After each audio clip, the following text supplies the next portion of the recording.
Welcome back to My Life, His Story. Over the last couple of weeks, we got to walk through Heather Flint and her amazing story. And now it's your turn. Good. And so here at My Life, His Story, we believe that everyone has a story, and we actually believe that we are all more connected than we think. And so, Bryan, you actually have a pretty powerful story. Yeah, I didn't always see it that way, but that's a true statement. Yeah, yeah, and I've had the privilege and the honor of really getting to know you over the last few years, and so I know a lot of your story, but a lot of our listeners don't, and I'm just so excited that they get to know you at a deeper level, like I have, and so I'd like to just jump right in and tell us a little bit. Maybe start from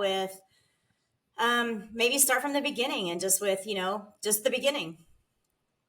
Yeah, I mean, like most people, growing up, life didn't look picture perfect, right? My family was not the Leave It to Beavers. It was more like home improvement, right? Where there was always disaster around every corner. And the environment in which I grew up in was highly surrounded by substances and substance abuse. And it was a weird time. Like when life was bad, substance. When life was good, celebrate with substance. And um, all of that led to really just that becoming who I was and how I lived, including me just making a lot of mistakes. Yeah, yeah.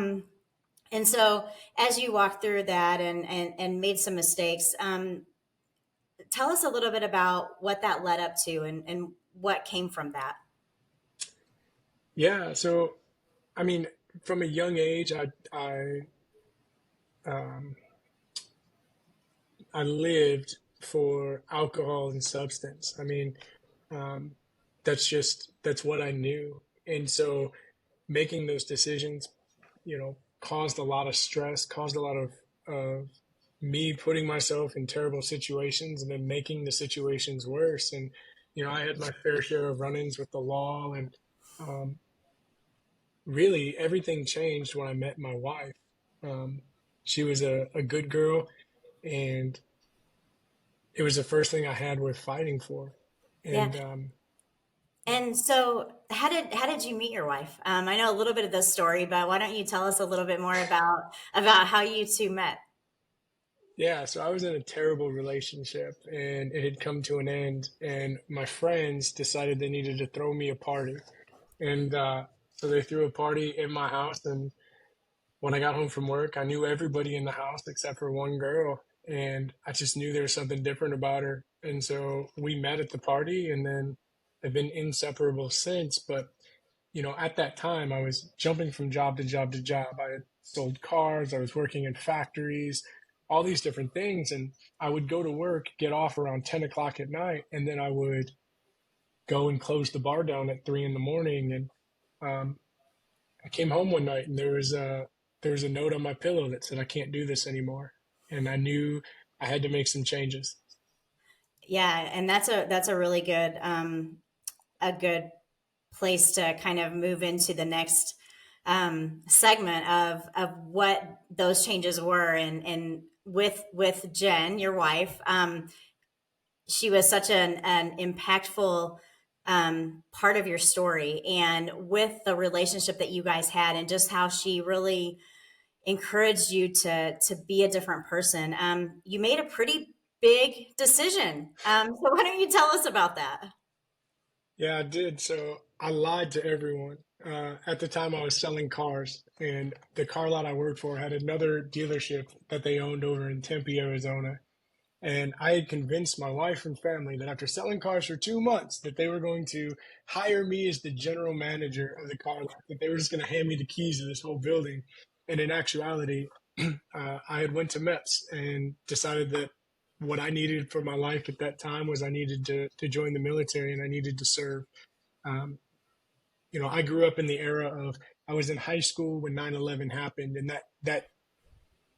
that always stuck with me, right? There was always a sense of I need to do something, but I didn't know what I could or could not do. And I had no discipline, I had no structure. And when I looked at what I had in life and what I thought I needed to be successful, the clear decision was the military. Wow. And thank you for your service, and what an honorable choice. And I know, a lot of things happened during that time, and I'm not sure what all you want to share about that, but Sure. I know that was a big time in your life and in your journey that even led you to today and to the man that you are today. And I'd love to hear, and I'd love for our listeners to hear um, whatever you would like to share about that. Yeah. I mean, joining the Army, uh, I joined as combat arms, so as a field artillery cannon crew member. And I was really good at being a soldier. Now, it wasn't because I was the smartest, the strongest, it wasn't because I was the best shot, but I've always been the type of guy, if you tell me where to be, what time to be there, and what to be wearing, I won't screw it up. And so, um, very shortly on, it was clear to my peers and superiors that I was going to be a great soldier and I was going to take the long haul. I was going to do it till I retired, and it was going great. I mean, I was still heavily dependent on substances when I wasn't in uniform, um, but overall, like life was good. My career was I was progressing through the ranks. I had finally found something that I was good at, and then everything changed in 2010. Um, I deployed to Afghanistan, Kandahar, Afghanistan, and it was a tough deployment. I mean, there's tons of movies and documentaries and books all about this deployment, and it was tough. I mean, from early on, we lost a lot of people, and then I ended up hurting myself.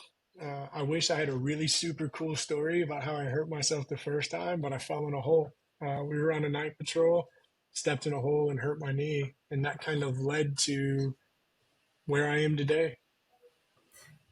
Yeah, but there was a little more than just that, Brian. I mean, you served with honor. There was more than just that, and and I don't know how to word it or to ask, but you're such a humble person, and you have such a powerful, amazing piece of the story that led you to this point. And I know sometimes it's easy to move past that, and so I just wanted to circle back a little bit and give you an Sure. opportunity, if you wanted to maybe go a little more into that, if you Yeah, wanted. yeah. So, um, yeah, I had, I had done really well on deployment, and I ended up working up to a team leader, and so, uh, I was in charge of my team of four, and um, even though I had signed as artillery, you don't always do the job you sign up for, and so I was made provisional infantry in a maneuvers platoon, meaning that we went everywhere we went on fleet, and we did everything from stop people putting IEDs into the ground; those are improvised explosive devices, to setting up overwatches to just watch on stuff, and through that time, that's where I really learned how to lead. Um, and Yeah, I hurt my knee, which is a true story. It was a night patrol. It was like 2 in the morning. Um, we were out on patrol, and another unit came into contact, and so we got ordered to go and try to ambush the enemy. And as we did, um, I was the point man, so I was the number one man. We moved in kind of a staggered file, and I was the number one man. My only job was two things: to get us where we were going, and to make sure the people behind me got there safely. And knowing that somebody was in contact, it changes the way that you move, right? Like if I'm walking around Walmart just to grab some groceries, I'm moving slow, I'm kind of looking around. But if I'm on my way to a birthday party and I got to get in and out and get a present, I move at a different pace. And when other people's lives are in danger, you move at a different pace. And in all that is when I stepped into the hole. And unfortunately, you know, it's not like sports. It's not like all these other things where when somebody gets hurt, there's a timeout called and, you're able to take care. Like the mission still had to progress. Those people were still under fire. And so we rotated. The other team leader came up and took point. I was in the back with Doc and a couple other people just trying to get there, even though I couldn't move as fast as them. And we finished that mission. After we finished that mission, we got back to our strong point, and that's when I realized how bad my knee was. And so, unfortunately, there was nothing they could do at the strong point. So they sent me um, to the big fob, Terra Nova, to get looked at, and there wasn't much they could do there. So they sent me to Kandahar Airfield, um, the big NATO base, to get looked at. And as we were on our way to the base to get looked at, the vehicle I was in rolled down a ravine. Um, and I ended up fracturing my neck, my lower back, my shoulder, my hip, multiple brain injuries. And I came home. And Man, wow. You are oh, sorry. truly a hero, man. You finished the mission. Like you finished the mission, and you are such a hero. And wow, I mean, I just thank you, truly. Yeah. Well, and it's different, right? Like, even when I came home, my thoughts weren't on the fact that I was home. It was on everybody that wasn't. Yeah, Um, and what many people thought was the big battle there was really just the beginning of a darker, deeper battle that I didn't see coming. And yeah, so um, I came home, and within the first year I was home, I had 6 major surgeries. I was doing all these programs, and I was at this place of what I thought was brokenness. And in this place of brokenness, I wanted to be better. I was trying to be better. And so people would say things like, if you just try this, you'll get better. If you just do this, you'll get better. And I did, right? Like, that's the thing. Everything people told me, I did. And things just weren't getting better. And so I continued to have surgeries and try new programs. And I really just found myself at a place of hopelessness and desperation. yeah. And then you fought and you tried and you found yourself there, and then there was a moment, and there was a place that you found yourself in a moment in time, and something happened. Why don't you tell us a little bit about what that moment was, and that was a thing that happened that changed everything. It changed everything. Yeah. Um, I mean, I was miserable. Of course, substances, that's what I knew my whole life. So those took prime chair again, and that's what I was focused on. And through all of that, um, in that sense of hopelessness, what people will never understand, I was angry, but I was angry at myself because I couldn't be the father my kids deserved. I couldn't be the husband that my wife deserved.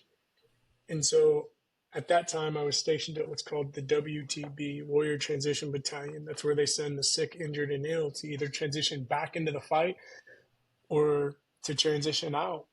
And they had made the decision I was transitioning out, that they were gonna have me medically retire, which I fought. Gosh, I fought it tooth and nail. I tried to reclass to recruiter, cook. I tried to do anything I could because I needed to keep the uniform on because that was the only thing in this world that I was ever good at.